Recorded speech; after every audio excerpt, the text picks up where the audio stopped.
এই জগতে অধিকাংশ মানুষ আছে, তারা তার প্রয়োজনে নিয়ম বানায়, আবার তার প্রয়োজনেই নিয়মটা ভেঙে দেয়।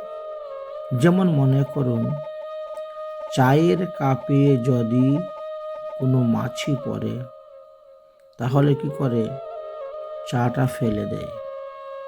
আর যদি ঘিয়ের বাটিতে কোনো মাছি পড়ে, তাহলে মাছিটাকে ফেলে দেয়, অথচ ঘিটাকে রেখে দেয়। তো সেখানে ঘিটা আর ফেলে না।